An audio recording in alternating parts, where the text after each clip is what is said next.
Hello again, everyone. Hope we're all having a good weekend. I'm here again with the next little informative video in a series of about 4 that I'm releasing over the course of a week or so, in order to quench the thirst of anyone who is curious about how I do things on these straight line missions, because there's a lot of people asking in emails and in comments, and this video covers the question, what do you eat and drink on those missions? Well, before we go into each item, each jelly baby, it will vary slightly depending on the mission, depending on the country, the time of year maybe, and who I'm with. Greg, Ben, or just little old me. We're going to have the most food when Greg's there, definitely. But for the purpose of this video, we're going to be looking at what we ate on our most recent adventure, Wales Attempt 3.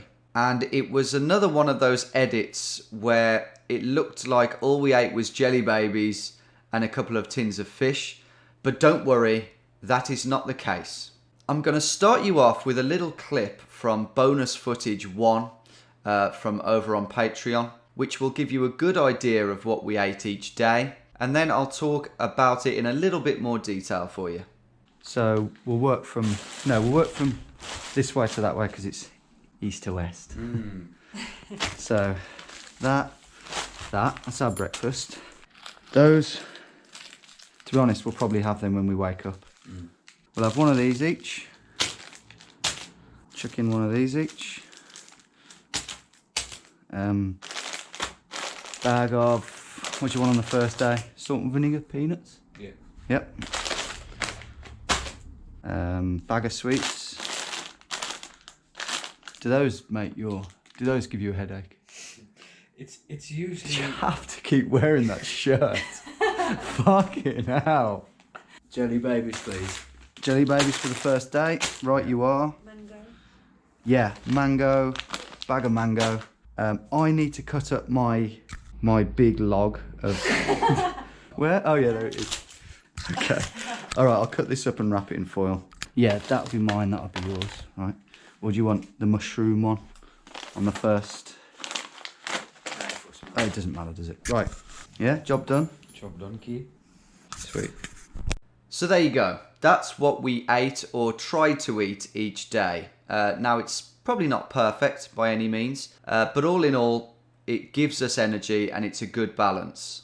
I say try to eat because what you find is that sometimes the stress, and maybe people who have been in the army in much more stressful situations than this can confirm this, but the stress in our case of the farmer encounters, particularly on day 1 and 2, being on edge and just wanting to succeed and not wanting to fail, reduced mine and Ben's appetite. It didn't reduce Greg's so much. Greg's a bit more chilled.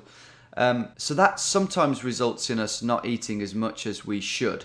I remember on my first attempt at Wales, I didn't eat as much as I thought I would. And remember, you're exerting yourself a lot here. You're burning a lot of calories. And when I was planning Wales 2 with Greg, I laid out how much food I thought we'd need with Greg. And Greg was like, looked at me as if I was mad. Anyway, let me quickly take you through the day's food then. So what we found was a good plan was to get up in the morning and just eat a cereal bar or 2. Because I'm one of those people, when I get up, I need to put something, there's a hole in my stomach that's burning away and I need to extinguish that. And a little cereal bar like this will do the job. You can kind of get the gist of what that is. It's a hole filler.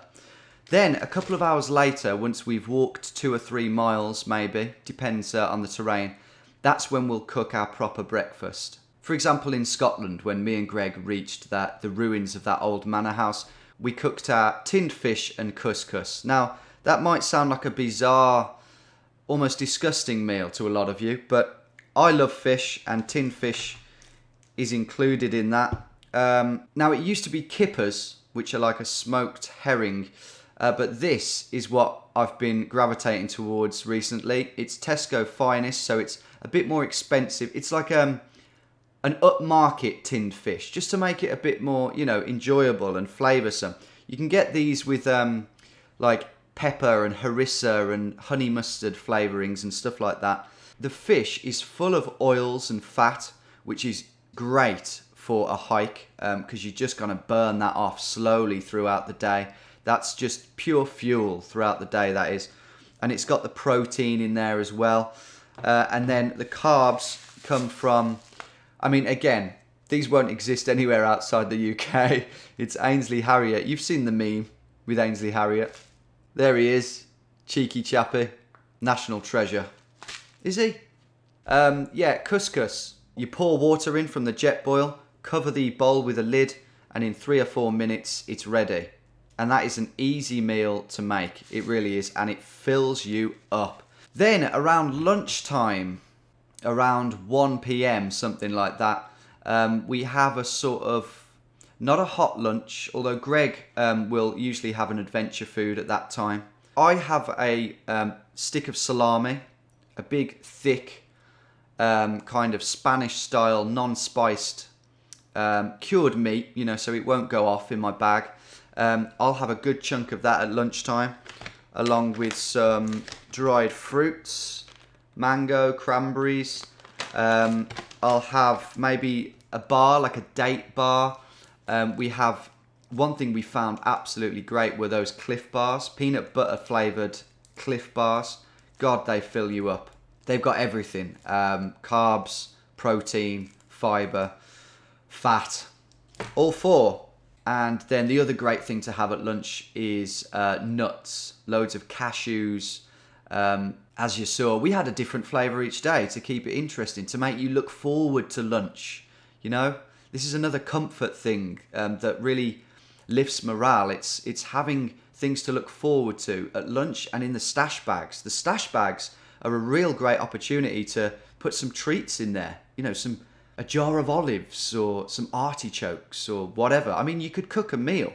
You could cook pasta with sauce if you wanted to make your camp spots even more appealing to you. It's just a bit more washing up, that's all, an effort. But yeah, lunch will have a mixture of things. And then on the evening then, it's basically the adventure food pack for me. Pretty much does me fine. I've got a big old box of them here, look. That's a box full. Some vegetarian, some meat. We've got carbonara. We've got pasta fungi. These are the best flavours. Pasta al salmone. And pasta bolognese for you meat lovers. I haven't been paid by Adventure Foods. And I'm sure there are other options out there which are maybe better. But I really like these, and they're not too expensive. They work out at about 4 or 5 quid each. I buy them on eBay in bulk. I think I bought 36 last time to last me, because they last years. They last sort of, what's the date on this one? May 23, but I would have bought that about 3 or 4 years ago. May 24. I think some of them are 2025, the dates. But, I mean, if it's not obvious to some of you, the reason you go for these dehydrated meals is they don't weigh much. And as I've said in the pack list video, weight is crucial in your bag. You don't want to be lugging around any sort of food with moisture in, like a jar of pasta sauce or baked beans or anything like that. It's just so heavy when you add it to everything else. What do these weigh? One of these pouches weighs 142 grams. So even if you had 5 in your bag, you'd only be at about 700 grams, you know, for 5 meals. And these will fill you up. I could probably eat a bit more.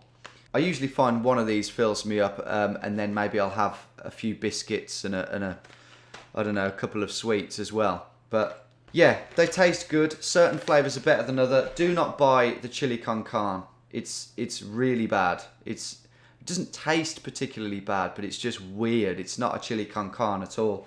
The other flavors though are good.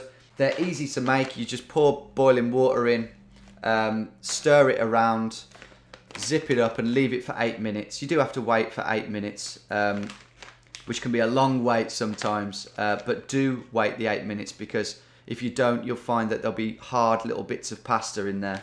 So let it do its thing and you'll have a nice meal.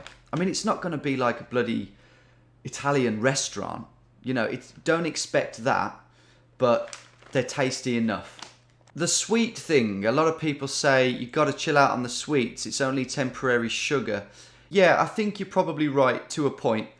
I think there are probably better alternatives to just having jelly babies or licorice all sorts or hard gums. But sometimes when you're really, really exhausted, they really can sort you out. I remember in Norway, I was getting towards the end and my body was getting really exhausted.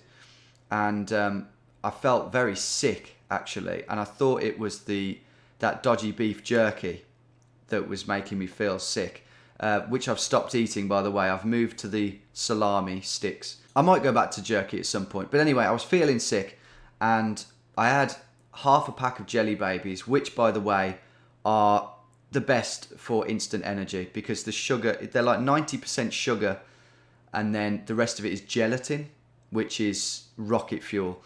So if you want a quick perk me up jelly babies, if you can get them in Europe or the equivalent.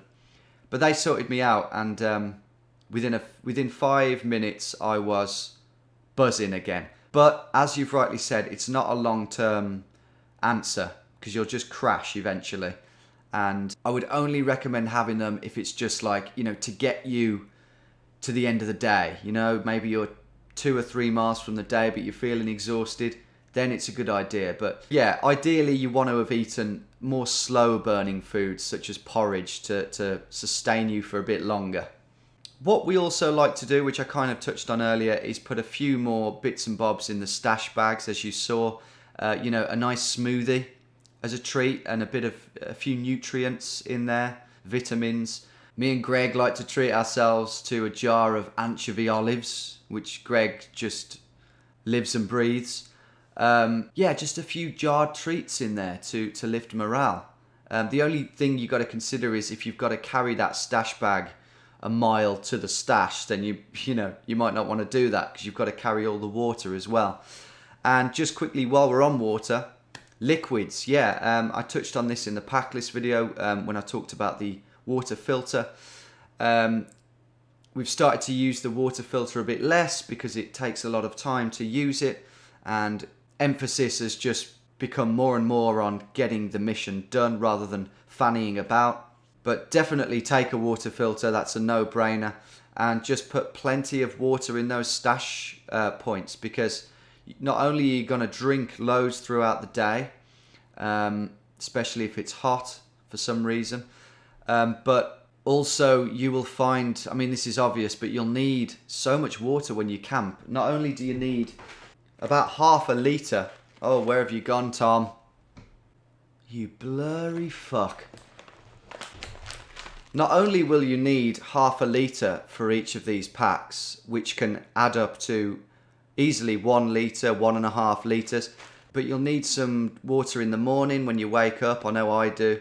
You need some to brush your teeth, maybe to wash your pots and pans, and anything else you might need it for. So in your stash bags, take 3 or 4 2-litre bottles of water. I know it's a lot to carry and it might sound like overkill, but it just goes. I think I'm done. Wow, that was over pretty quick. I haven't bored you to death this time. Yeah, eat sensibly. Am I in a position to tell you that? Make sure you're filling your tummies up with the right stuff. Get a good hearty breakfast down you, such as the kipper and couscous, or something equivalent if tinned fish grosses you out. Get something hot for the evenings lined up. And shouldn't need to say this, but don't litter. You're going to have some litter when you camp.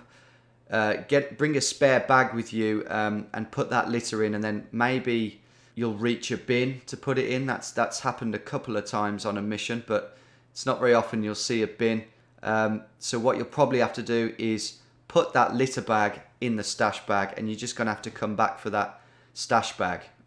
Leave it where you camp or nearby, and then come back for it post-mission. This is all necessary gubbins that you have to do, unfortunately. Yeah, and that's me done. I hope this was interesting or useful for you, or hopefully both. The best video of this little informative series is up next, and it will be titled something along the lines of Thinking of doing your own straight line mission?